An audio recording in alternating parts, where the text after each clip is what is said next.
Hello दोस्तों, आज हम लेकर आए हैं वो सीरीज की कहानी जिसका पिछले 3 साल से सबको बेसब्री से इंतजार था। जी हाँ, स्क्विड गेम सीजन 2। पिछले सीजन की बात करें तो इस सीरीज ने पूरी दुनिया में तहलका मचाया था, जिसे लोग आज भी देखना पसंद करते हैं।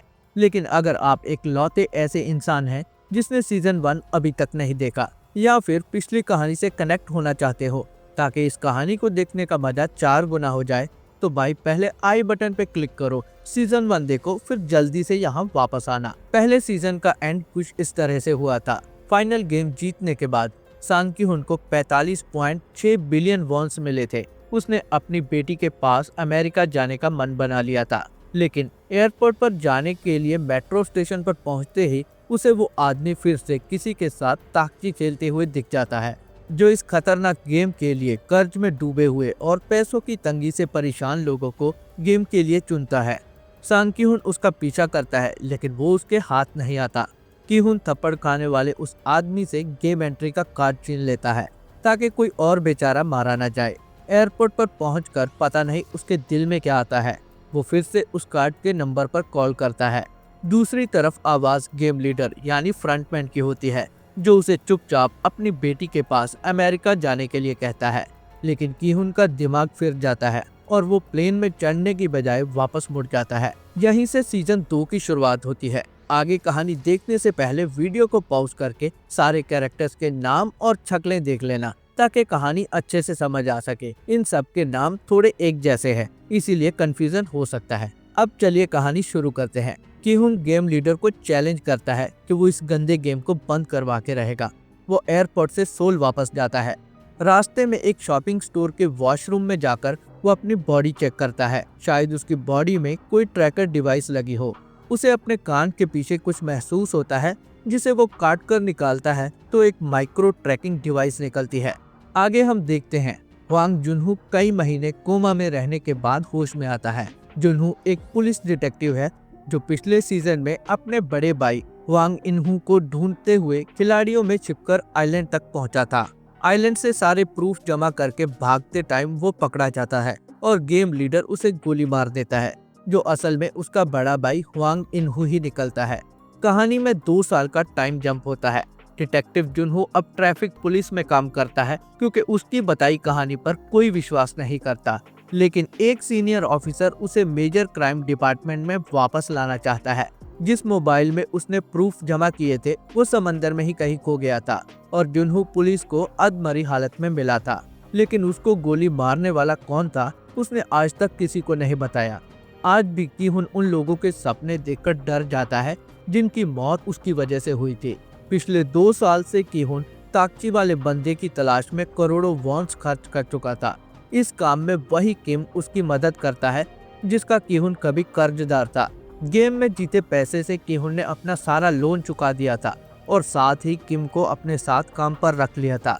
सुबह से शाम तक उनके आदमी हर मेट्रो स्टेशन पे उस ताकची वाले बंदे को पिछले 2 साल से ढूंढ रहे थे। कीहुन इस बार कोई मौका हाथ से जाने नहीं देना चाहता, इसीलिए वो आदमियों की गिनती बढ़ा देता है। ताकची वाले आदमी को ढूंढने के लिए उसने किम को 1 बिलियन वॉन्स देने का वादा किया था और किम ने ताकची वाले बंदे को सबसे पहले ढूंढने वाली टीम के लिए 500 मिलियन का बोनस रखा है। डिटेक्टिव हुआंग जुनहू भी 2 साल से हर हफ्ते एक बोट लेकर उस आइलैंड की तलाश में जाता है। इसी बोट के कप्तान को जुनहू समंदर में अधमरी हालत में मिला था। बहुत सारे आइलैंड देखने के बाद भी उसके हाथ अभी तक कुछ नहीं लगा था। कीहुन ने भी इस काम में अपने पंटर लोगों की फौज लगा रखी थी। सबको पहले ट्रेनिंग दी जाती है कि ढूंढना क्या है। एक जेंटलमैन बंदा सूट बूट पहनता है, हाथ में एक सूटकेस जो पैसों से भरा होता है और साथ में होता है ताकची। वो सबवे और मेट्रो स्टेशन पे लोगों के साथ ताकची खेलता है। हारने पे थप्पड़ मारता है, जीतने पे पैसे देता है, आखिर में अपनी किस्मत आजमाने के लिए एक कार्ड देता है। वो गाड़ियां भर भर कर रोज मेट्रो स्टेशन पे जाते हैं, सेल्फी लेते हैं, ग्रुप में डालते हैं। हर पैसेंजर से ताकची वाले का हुलिया बताकर पूछते हैं और कीहुन सबको एक जगह से कंट्रोल करता है। एक दिन जब बॉस किम और उसका चेला मूसोक एक मेट्रो स्टेशन पर बैठे खाना खा रहे होते हैं, तो उनके कानों में एक जोर की आवाज पड़ती है जो सामने से आई थी और सामने वही बंदा एक आदमी के साथ ताकची खेल रहा था। जिसे देखकर दोनों की आंखें फटी रह जाती है, क्योंकि संग की-हुन की बात पर किसी को भी विश्वास नहीं था। वो की-हुन को फोन करके उस आदमी के बारे में बताते हैं और उसका पीछा करते हैं। जिस आदमी को वो कार्ड देकर जाता है, उसकी गर्लफ्रेंड किम जुन एक हॉस्पिटल से उसे कॉल करती है, मगर वो फोन नहीं उठाता। इत्तेफाक से हमें उसके हाथ में भी वैसा ही कार्ड देखने को मिलता है, लेकिन वो बिना डॉक्टर से मिले हॉस्पिटल से चली जाती है। इनकी स्टोरी हमें आगे पता चलेगी। ताकची वाला आदमी एक बेकरी से ढेर सारे ब्रेड और एक स्टोर से 100 स्क्रैच कार्ड खरीदकर एक पार्क में जाता है। की-हुन के साथ ही उसका पीछा करते हुए की-हुन को सारी अपडेट देते हैं। की-हुन उनको उस आदमी से दूर रहकर सिर्फ पीछा करने के लिए कहता है। वो आदमी पार्क में पड़े बेघर लोगों के पास जाता है और एक चीज का चुनाव करने के लिए कहता है, पापी पेट या किस्मत। कुछ लोग ब्रेड लेते हैं और ज्यादातर लोग स्क्रैच कार्ड। जो स्क्रैच कार्ड लेते हैं, हारने पे उनको कुछ नहीं मिलता, ना ब्रेड ना दूसरा मौका। इन सब के बाद वो सारे ब्रेड को नीचे गिराकर पागलों की तरह सारे खाने को बर्बाद कर देता है और कहता है कि खाने की यह बर्बादी मैंने नहीं, तुम सब ने की है। दूसरी ओर जल्दबाजी में की-हुन ओवर स्पीड में जाता है और पुलिस की गाड़ी उसे रोक लेती है। जुनहू अपने साथी को चालान काटने भेजता है, जो ड्यूटी पे नया आया था। की-हुन बिना कुछ बोले 60,000 का चालान पकड़कर निकल जाता है। चालान काटने वाला जुनहू को बताता है कि ये आदमी कुछ ठीक नहीं लग रहा था। इसकी गाड़ी के डैशबोर्ड पे बहुत सारे मोबाइल और टैबलेट लगे हुए थे।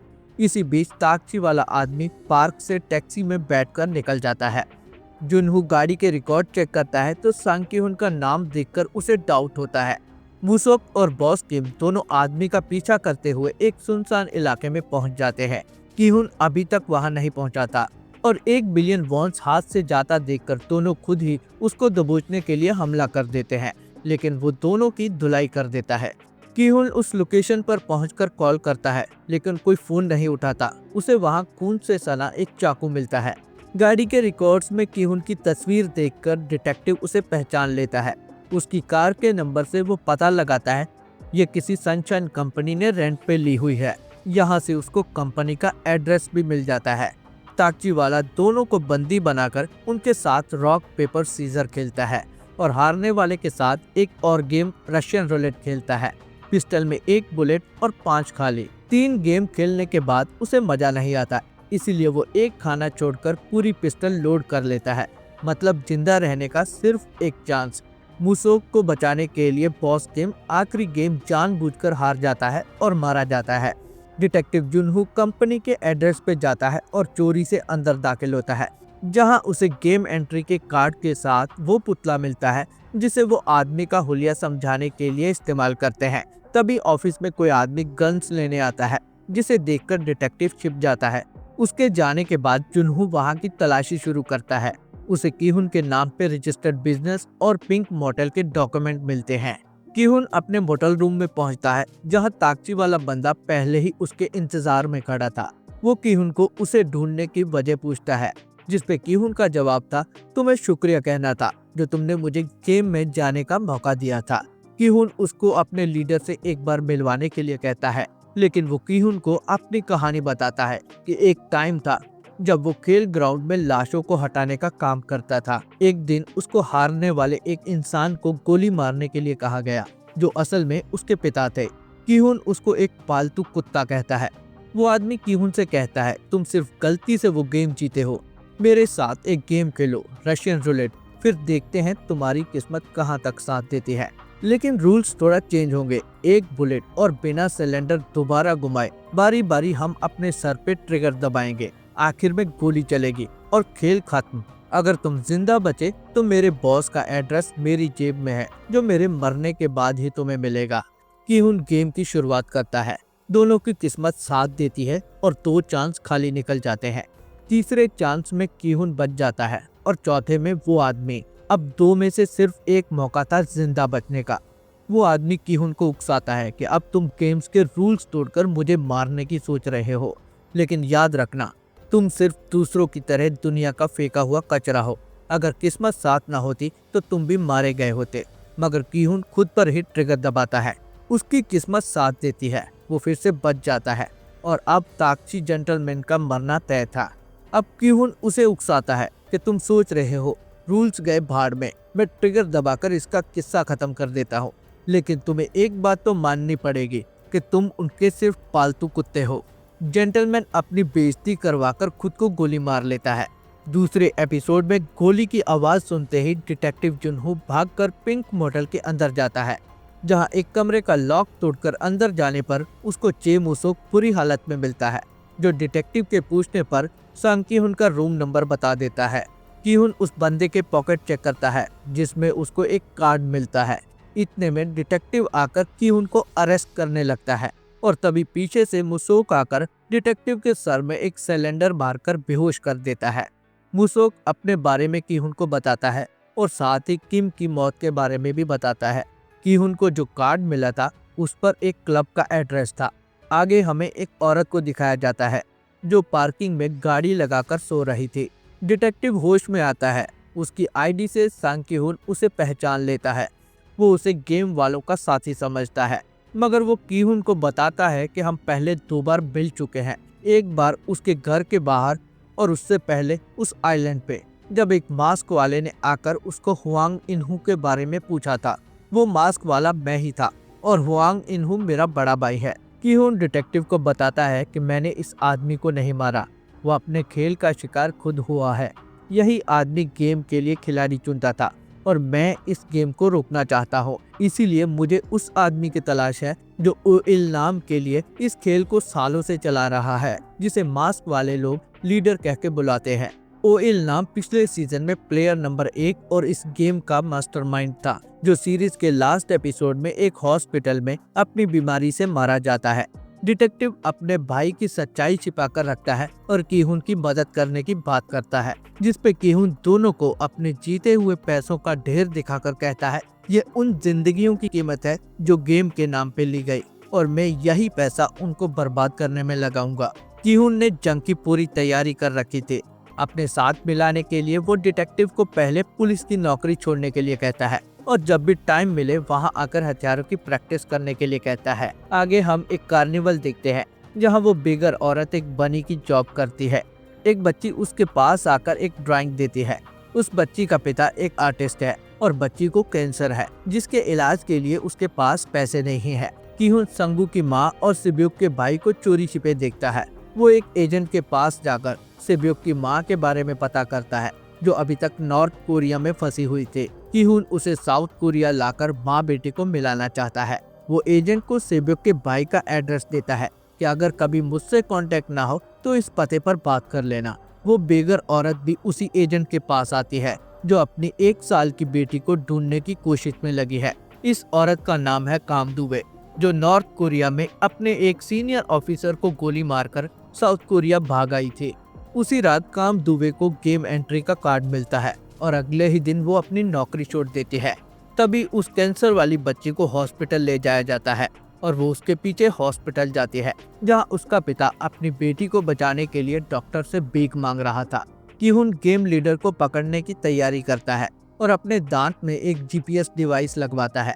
मुसोक गन चलाने वाले बहुत सारे लोगों को लेकर आता है ताकि पूरी फील्डिंग लगाकर गेम लीडर को उस क्लब में पकड़ सके। काम दुबे गेम कार्ड के नंबर पे कॉल करके अपनी एंट्री करवा देती है।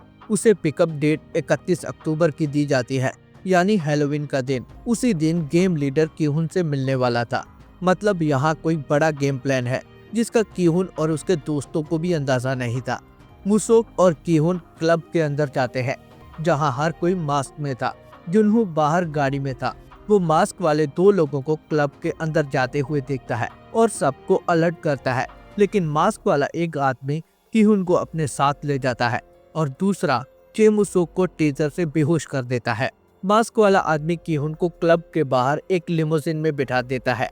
डिटेक्टिव अपने साथियों को अलर्ट करता है और लिमोजिन का पीछा करने लगा देता है।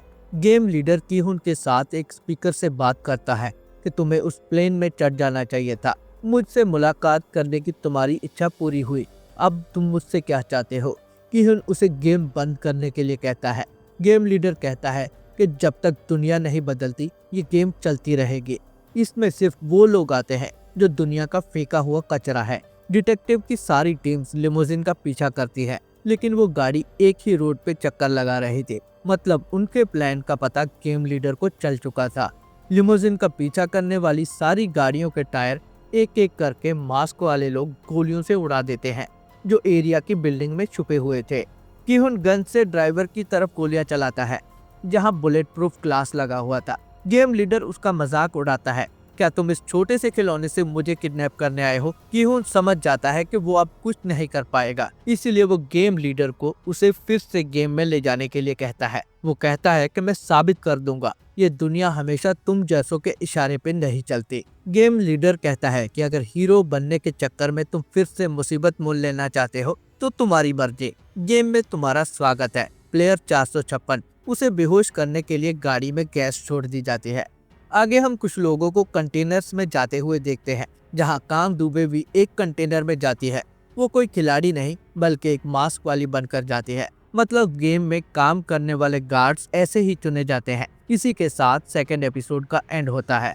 तीसरे एपिसोड में डिटेक्टिव जुनहो अपने साथियों के साथ मिलकर प्लान बी पे काम शुरू करता है। प्लान बी मतलब जीपीएस ट्रैकर को फॉलो करते हुए गेम शुरू होने से पहले संग किहुन और उस आइलैंड को ढूंढना। किहुन की आंख उसी हॉल में खुलती है जहां सारे खिलाड़ियों को गेम में पार्टिसिपेट करने के लिए लाया गया है। उसे यहाँ एक औरत मिलती है जो कहती है, प्लेयर 456, तुम एक ऐसा बोझ लेकर चल रहे हो जिसे तुम ना भुला सकते हो ना पीछा छुड़ा सकते हो। तुम अपनी मर्जी से यहाँ नहीं आए बल्कि बदले की आग में तड़पती हुई आत्माएं तुम्हें यहाँ खींच लाई है। इतने में मास्क वाले गार्ड्स वहाँ आ जाते हैं जो सारे खिलाड़ियों को गेम्स के बारे में बताते हैं। 6 दिन में 6 गेम्स खेली जाएंगी। जो खिलाड़ी सारे गेम्स जीतेगा उसे ढेर सारा पैसा मिलेगा। इस बार भी बहुत सारे अतरंगी किरदार गेम खेलने आए थे। सबका कोई ना कोई सवाल था जो मास्क वालों से पूछना चाहते हैं और कुछ लोग पूछते भी हैं। एक यूट्यूबर इमयोंग जो MG क्वाइन नाम का चैनल चलाता है, उसकी वजह से सब्सक्राइबर के 15 बिलियन वॉन्स डूब गए थे। फ्रॉड के जुर्म में पुलिस को उसकी तलाश है और ये वही बंदा है जिसकी गर्लफ्रेंड हॉस्पिटल से इसे कॉल कर रही थी जब वो ताकची वाला बंदा पहली बार बॉस किम और मुसोक को मेट्रो स्टेशन पे देखा था। उसकी गर्लफ्रेंड भी गेम में पार्टिसिपेट करने आई थी। मास्क वाले कुछ उतावले लोगों के वीडियो दिखाकर उनकी असलियत और कर्ज की रकम बताते हैं। इन सब में एक बंदा ऐसा भी था जिसके सर पे पूरे 10 बिलियन का कर्जा था। मास्क वाला कहता है, तुम में से किसी के पास भी अपना कर्जा चुकाने के लिए पैसे नहीं है और तुम सब अपनी मर्जी से इस गेम में आए हो। हम तुम्हें अपनी जिंदगी बदलने का एक मौका दे रहे हैं। सबके सामने पैसे डालने वाला कंटेनर लाया जाता है और ये बताया जाता है कि इनाम की टोटल राशि 45.6 बिलियन वॉन्स मिलेगी। इनाम की रकम कैसे बटेगी इसके बारे में पहली गेम के बाद पता चल जाएगा। इस बार हर गेम के बाद सबको वोटिंग का एक मौका दिया जाएगा जो पहले कभी नहीं दिया गया, जिसका रिजल्ट तय करेगा कि आगे गेम खेला जाए या वही रोक दिया जाए। अगर वोटिंग से गेम रोका जाता है तो जितना पैसा इकट्ठा होगा सब में बराबर बांट दिया जाएगा। इसी बात पे किहुन का सवाल होता है, क्या हम पहली गेम जीतने के बाद जो पैसा मिलेगा वो लेकर यहाँ से जा सकते हैं? जिसका जवाब उसे हाँ में मिलता है। यही एक बूढ़ी औरत और उसका बेटा आपस में झगड़ने लगते हैं। बेटे के सर पे लाखों का कर्जा था जिसे चुकाने के लिए माँ ने गेम में हिस्सा लिया था। सबको कंसेंट फॉर्म साइन करने के लिए कहा जाता है। MG क्वाइन के कुछ सब्सक्राइबर भी उसे यहाँ मिल जाते हैं जो अपना पैसा मांगते हैं। कंसेंट फॉर्म में सिर्फ 4 शर्तें थी। पहला, खिलाड़ी खेल शुरू करने के बाद रुक नहीं सकता है। दूसरा, जो खिलाड़ी मना करेगा वो एलिमिनेट कर दिया जाएगा। तीसरा, गेम रोका जा सकता है अगर मेजॉरिटी प्लेयर रोकने के लिए वोटिंग करते हैं। अगर वोटिंग टाई होती है तो वोटिंग दोबारा होगी। और आखिरी, अगर गेम रोक दिए जाते हैं तो इकट्ठा हुआ पैसा सब में बराबर बांट दिया जाएगा। सोंग की-हुन गेम में पार्टिसिपेट करता है। जुनहो बोट के कैप्टन को बताता है कि उसे कोई मिला है जो इस गेम को पहले खेल चुका है। हम उसी के ट्रैकर को फॉलो करके उस आइलैंड को ढूंढेंगे। पहला गेम शुरू होता है जिसके पहले सबकी फोटोज ली जाती है। इस आदमी का नाम थाइनस है जो पेशे से रैपर है। फोटो लेने के बाद सब खेल ग्राउंड की तरफ बढ़ते हैं जहां किहुन का दोस्त चोंगबे उसे पहचान लेता है। किहुन चोंगबे को हर वक्त उसके पीछे रहने के लिए बोलता है। डिटेक्टिव जुनहो और उसकी फौजी टोली GPS सिग्नल को फॉलो करते हुए एक आइलैंड तक पहुंचते हैं। वहां से ड्रोन उड़ाकर वो आइलैंड का एरिया चेक करते हैं और कुछ लोग पैदल चलकर सिग्नल को फॉलो करते हैं। एक आदमी फिशिंग कर रहा था जिसके पास कीहुन का जीपीएस डिवाइस मिलता है। मतलब मास्क वालों को कीहुन के प्लान का पता चल चुका था। वहीं दूसरी ओर सारे प्लेयर्स खेल ग्राउंड में पहुंच जाते हैं, जहां रेड लाइट ग्रीन लाइट वाला पहला गेम शुरू होने वाला था। कीहुन अपने दांत को चेक करता है जिसमें जीपीएस ट्रैकर नहीं था और उसके दिमाग में सिर्फ एक डायलॉग बजता है, मेरे तो लग गए। वो सबको गेम शुरू होने से पहले चिल्लाकर बताता है, ये बच्चों वाला खेल नहीं, अगर गेम में हिलते हुए पकड़े गए तो मारे जाओगे। सामने खड़ी डॉल में मोशन डिटेक्टर है। सब उसे पागल समझते हैं और कहते हैं कि ये सारा इनाम खुद जीतना चाहता है। गेम शुरू होता है। डॉल का सिग्नल मिलते ही कीहुन सबको स्टैचू होने के लिए कहता है। वो कहता है कि अगर सही वक्त पर रुके और चले तो तुम सब गेम जीतोगे और जिंदा भी रहोगे। सब उसे कुछ टाइम के लिए फॉलो करते हैं, लेकिन थाइनोस के सामने एक लड़की के गले पे एक मधुमक्खी आकर बैठ जाती है। वो चिल्लाने लगती है और उसके सर पे पीछे से गोली मार दी जाती है। गेम में पहली लाश नीचे गिरती है। खून देखकर उसके सामने खड़ी औरत की चीख निकल जाती है, जिसे सुनकर और लोग भी हिल जाते हैं और गोलियां चलने लगती है। कीहुन सबको हिलने से मना करता है, लेकिन कोई उसकी बात नहीं सुनता। बहुत सारे लोग डरकर पीछे भागते हैं और मारे जाते हैं। कोई भी कीहुन की बात नहीं सुनता, तो वो चिल्लाकर सबको स्टैचू होने के लिए कहता है। कई लाशें गिरने के बाद सब एक जगह रुक जाते हैं। कीहुन अपनी बात दोहराता है, अगर टाइम से पहले नहीं पहुंचे तो भी मारे जाओगे। टाइम कम था। सब उसकी बात सुनकर उसके सिग्नल को फॉलो करते हैं। काम दुबे यहाँ एक शूटर बनकर आई थी। सब लोग लाइंस बनाकर एक दूसरे के पीछे छिपकर आगे बढ़ते हैं। लंबी हाइट वाले सामने, छोटी हाइट वाले उनके पीछे। थाइनस कुछ लोगों को धक्का मारकर गिरा देता है और नशे में मस्ती करते हुए गेम को खेलता है। टाइम खत्म होने वाला था। बहुत सारे लोग मारे जाते हैं और बहुत सारे टाइम पर लाइन क्रॉस कर लेते हैं। 30 सेकंड का टाइम बचा था और एक आदमी जिसे शूटर ने टांग में गोली मारी थी, कीहुन उसे बचाने वापस जाता है और टाइम से पहले ही लाइन क्रॉस कर लेता है, लेकिन दुबे उसके सर में गोली मार देती है और इसी के साथ पहला गेम खत्म होता है। दिन ढल चुका था। जुनहू और उसके साथी अपने मिशन में नाकाम रहते हैं। चोंगवे कीहुन से पूछता है कि तुम्हें इस गेम के बारे में कैसे पता? क्या तुम सच में यहाँ पहले आए थे? तभी गार्ड्स आकर पहली गेम का रिजल्ट अनाउंस करते हैं। 91 प्लेयर एलिमिनेट होते हैं, मतलब मारे गए। बूढ़ी अम्मा अपने बेटे के साथ गिड़गिड़ाने लगती है कि हम अपना कर्जा चुका देंगे, हमें यहाँ से जाने दो। उनके साथ और भी लोग रोने चिल्लाने लगते हैं।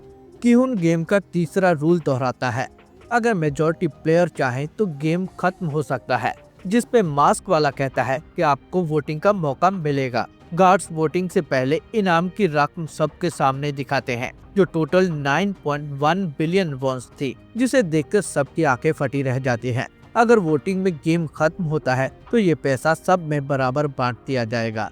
वोटिंग उल्टी तरफ, यानी कीहुन प्लेयर 456 से शुरू होती है। वो गेम को रोकने के लिए वोट करता है। MG क्वाइन गेम को खेलने के लिए वोट करता है। प्लेयर 246 वो आर्टिस्ट भी गेम को खेलने के लिए वोट करता है, जिसकी बेटी हॉस्पिटल में थी। कीहुन सबको समझाने की कोशिश करता है कि हमें वोटिंग जीतकर इस खेल को बंद करना होगा, नहीं तो सब मारे जाओगे। लेकिन लोग उल्टा उस पर ही चिल्लाते हैं कि ये शुरू से हमें डरा रहा है, हो सकता है ये मास्क वालों का ही आदमी हो। कुछ लोग कीहुन के फेवर में बात करते हैं क्योंकि वो उसकी वजह से आज जिंदा थे, जैसे बूढ़ी अम्मा। आखिर में कीहुन चिल्लाकर कहता है कि मैं ये गंदी गेम 3 साल पहले खेल चुका हूँ। खेलने वाले सब मारे गए और मैं उस गेम का फाइनल विनर था। उसकी बात सुनकर कुछ लोग कहते हैं, अगर तुम पहले जीत चुके हो तो तुम्हारी मदद से हम आगे भी जीतेंगे। गार्ड्स कीहुन को साइड में करके वोटिंग कंटिन्यू करते हैं। वोट्स एक बराबर हो जाते हैं। आखिर में प्लेयर नंबर 1 गेम खेलने के लिए वोट करता है, जिसका मतलब गेम्स जारी रहेंगे। पिछली बार प्लेयर नंबर 1 गेम का मास्टरमाइंड ओइल नाम था और इस बार नंबर 1 वांग इनहू मतलब फ्रंटमैन खुद गेम में खेल रहा था। इसी के साथ तीसरे एपिसोड का एंड होता है। वीडियो ज्यादा लंबी न हो और स्टोरी का भी पूरा मजा आए, इसीलिए इस सीरीज के 2 पार्ट होंगे। दूसरे पार्ट का लिंक डिस्क्रिप्शन और एंड स्क्रीन पे मिल जाएगा, वो भी बिना इंतजार के। गो एंड वॉच नाउ, पर पहले 1 सेकंड लगेगा। लाइक, सब्सक्राइब और बेल पे उंगली मार दो यार, हमें भी थोड़ा बूस्ट मिल जाए। Thank you for support. See you in the next part.